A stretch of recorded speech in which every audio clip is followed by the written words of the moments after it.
नमस्कार साथियों, आप सभी का स्वागत है एजुकेशन लाइन में। दोस्तों, वार्षिक परीक्षा 2022-23 कक्षा 9वीं के लिए स्वास्थ्य एवं शारीरिक शिक्षा का पेपर है, वो इस वीडियो में हम देखने वाले हैं। और आपको बता दूं कि ये पेपर है वो हमें पूनम अटल ने भेजा है, तो आप भी अपना पेपर है हमें व्हाट्सअप कर सकते हैं। व्हाट्सअप हमारा जो मोबाइल नंबर है आपको बता देता हूँ, 9694521736। इस पर आप अपना जो भी पेपर है आप हमें व्हाट्सअप कर सकते हैं। तो चलिए अपन स्टार्ट करते हैं पेपर। यहाँ पे देखिए फर्स्ट क्वेश्चन जो आपको पूछा गया है, व्यक्तित्व के कितने आधार हैं। अब हमारी जो पर्सनालिटी है उसके बारे में पूछा गया है। आपने इसके बारे में पढ़ा होगा। बहुत से विद्यार्थी ऐसे हैं जिनके पास इसकी किताब नहीं है, या फिर आपके जो राजस्थान वाला है स्वतंत्रता आंदोलन उसके भी किताबें नहीं हैं। लेकिन आपको कोई डरने की ज़रूरत नहीं है, आपको सारा मैटर है वो हमारे पास से मिल जाएगा। तो यहाँ पे व्यक्तित्व के कितने आधार है ये बताया गया है। टोटल जो आधार की बात करें तो 6 प्रकार के व्यक्तित्व बताए गए हैं। आगे देखिए, विकास की अवस्था का स्वर्णिम काल कहलाता है। हमारी जो विकास होता है, जैसे कि सबसे पहले हम छोटे रहते हैं, फिर हम बड़े होते हैं, फिर बड़े बड़े, तो ये जो प्रोसेस है उसको अपन विकास की अवस्थाओं के नाम से जानते हैं। तो यहाँ पे स्वर्णिम काल का मतलब होता है जो कि सबसे अच्छा काल उसको माना जाता है। तो सबसे अच्छा काल अगर यहाँ पे ऑप्शनों की बात करें तो सही होगा आपका ऑप्शन नंबर बी, किशोर अवस्था है स्वर्णिम काल माना जाता है। ठीक है, बाल्यावस्था है उसको भी अपन निर्माण की अवस्था है वो मान सकते हैं। प्रौढ़ावस्था और वृद्धावस्था, प्रौढ़ावस्था होती है जो कि आपकी 25 साल के बाद होती है। वृद्धावस्था आप जानते हैं वृद्ध व्यक्ति को अपन बोलते हैं। मुर्गा चाल शरीर के किस भाग का व्यायाम है। दोस्तों, अगर आप में से कई विद्यार्थी आगे जाके पुलिस में भर्ती होना चाहते हैं या फिर फौज में भर्ती होना चाहते हैं, तो वहाँ पे पनिशमेंट के तौर पे आपको मुर्गा चाल है वो चलाया जाता है, जिसको कई बार टड्डू चाल भी बोलते हैं। आपने सुन रखा होगा, अगर आपने सुन रखा है तो आप कमेंट ज़रूर करना। तो यहाँ पे इसमें क्या होता है कि बैठ के से उछलते हुए आगे चलना होता है, हाथ अपने सामने रहते हैं। तो इसमें हाथ और पैर की एक्सरसाइज होती है। ठीक है, पैर दर्द करने लग जाते हैं, इसलिए जो पनिशमेंट है वो दी जाती है। निम्न में से कौन सा कारक स्वास्थ्य को प्रभावित नहीं करता है। अब यहाँ पे देखिए, पैतृक कारक हो गया, वातावरण के घटक हो गया, स्वास्थ्य सेवाएं हो गई, गुरु शिष्य संबंध हो गया। तो स्वास्थ्य को प्रभावित नहीं करता है, तो गुरु शिष्य का जो संबंध है वो स्वास्थ्य को प्रभावित थोड़ी करता है। पैतृक है, हो सकता है कि आपके माँ बाप को कोई बीमारी हो वो आपको भी आ गई तो वो स्वास्थ्य कारक हो सकता है। वातावरण, मान लीजिए कि आपको कोई वातावरण सूट नहीं करता है तो वो भी आपको बीमार कर सकता है, स्वास्थ्य के लिए हानिकारक हो सकता है।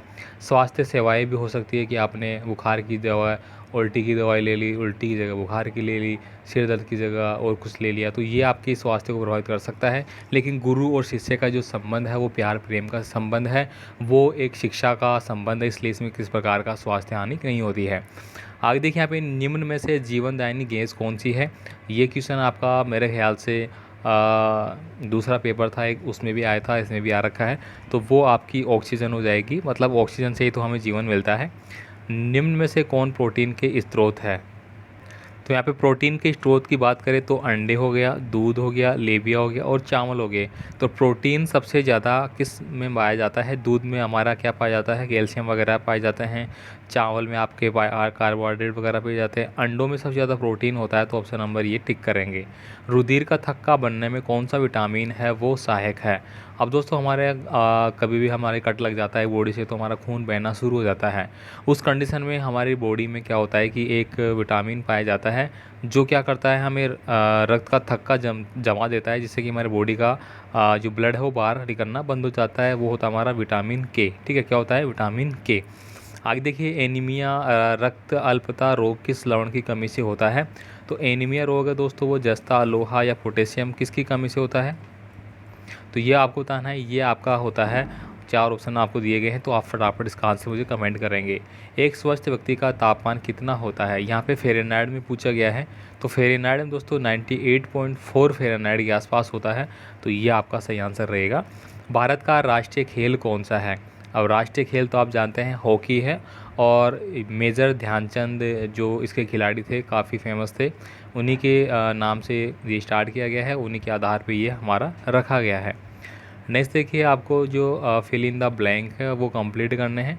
कल कल्पना लोक में उड़ान किस अवस्था का सूचक है। दोस्तों, कल्पना लोक में उड़ान कर रहे हैं अपन, वो किस अवस्था का सूचक है। तो ये है दोस्तों किशोर अवस्था का। ठीक है, हम किशोर अवस्था मतलब जो कि 12 साल से लेकर 18 साल के होते हैं, उनके अंदर ये देखी जाती है कि वो ख्याली ख्याल में बहुत सारे मतलब आप ख्याल में ही सोच रहे हैं कि मैंने एरोप्लेन उड़ा रहा हूँ, ख्याल में सोच रहे हैं मैं आईपीएस बन गया। इस प्रकार की जो चीज़ें होती है वो इस अवस्था में देखी जाती है। श्रीमद् भगवत गीता के अनुसार सिद्ध असिद्धि में समान बने रहना है। ठीक है, तो यहाँ पे गीता के अनुसार अगर बात की जाए तो सम भाव है वो हमें रखना है। मतलब कौन सी कंडीशन में, सुख दुख की कोई सी भी कंडीशन हो, हमें एक भाव से रहना चाहिए। यहाँ पे अगला देखिए, किसकी कमी से गलकंड रोग होता है, ये आपको बताना है। जले हुए अंग पर किसका तेल लगाना चाहिए। कबड्डी में कितने खिलाड़ी खेलते हैं, तो आपको बता सकते हैं आप इसके बाद देखिए अगले हैं आपके सत्य और असत्य वाले क्वेश्चन। शारीरिक शिक्षा का मुख्य उद्देश्य व्यक्ति का सर्वांगीण विकास करना क्या कहलाता है। ठीक है, तो व्यक्ति का शारीरिक विकास करना है। तो शारीरिक शिक्षा का मुख्य उद्देश्य ये बात नहीं है कि ओनली शारीरिक शिक्षा विकास ही हम करेंगे, उसमें सर्वांगीण विकास आएगा, इसलिए गलत हो जाएगा। वक्रासन मेरुदंड को लचीला बनाता है। विटामिन ए की कमी से रतौंधी रोग होता है, तो बिल्कुल सही बात है। प्राथमिक उपचार में बहते हुए खून को रोकने के लिए फिटकरी का प्रयोग किया जाता है, बिल्कुल सही बात है। यहाँ पे देखिए बीड़ी सिगरेट पीना शरीर के लिए नुकसानदायक है, तो ये बिल्कुल सही बात हो गई। श्वसन की कितनी क्रियाएं हैं, नाम आपको लिखना है। संबंध के स्वास्थ्य के संबंध में अरस्तु का कथन आपको लिखना है कि अरस्तु ने स्वास्थ्य के संबंध में क्या विचार उनके प्रकट किए थे। हमारे संस्कृति में जल पिलाने को कैसा कार्य समझा जाता है, तो पुण्य का काम समझा जाता है। क्या कौन सा काम समझा जाता है, पुण्य का काम समझा जाता है, धर्म का काम समझा जाता है। किस प्रदूषण में मानव में मनोरोग वृंशिक प्रवृत्ति बढ़ जाती है। नक्सीर किसे कहते हैं, ये लास्ट वीडियो में भी हमने डिस्कस किया था। वायु प्रदूषण के प्रमुख कारण है वो आपको बताने हैं, तो वायु प्रदूषण आप बता सकते हैं अनावश्यक जो गैसें वायुमंडल में फैल रही है।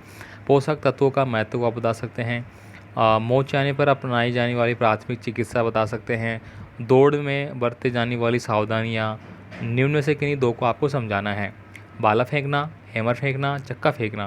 तो इनमें आप बता सकते हैं कि देखिए भाला फेंक के बारे में आपने पढ़ा होगा, नीरज चोपड़ा जिन्होंने अभी गोल्ड मेडल हमें जिताया था लास्ट। ठीक है, और हैमर फेंक भी बता सकते हैं और चक्का फेंक भी बता सकते हैं। हैमर में आपने देखा होगा गोला सा फेंका जाता है। ठीक है, भोजन संबंधी अच्छी आदतें हैं, उनका वर्णन आपको करना है। अंतिम प्रश्न आप देखेंगे यहाँ पे शरीर में पौष्टिक आहार का महत्व आप समझाएंगे। जलना या झुलसना दुर्घटना के लक्षण उपचारों का वर्णन आपको करना है कि इसमें क्या होता है। हड्डी टूटने पर किए जाने वाले प्राथमिक उपचारों का वर्णन आपको करना है। तो यहाँ पे ये पूरा कक्षा 9th के लिए मैंने पूरा पेपर स्वास्थ्य एवं शारीरिक शिक्षा का जो पेपर अभी हो चुके हैं वो आपको बता दिया है। और यहाँ से यकीन मानिए कि आपके लगभग क्वेश्चन है वो रिपीटेड है लगभग सभी में। ठीक है, लगातार मैं यही आपसे कह रहा हूँ, तो आप ज़रूर पढ़ें। मिलते हैं अगले वीडियो में अगले पेपर के साथ, तो कमेंट कर देना कौन सा चाहिए आपको। धन्यवाद।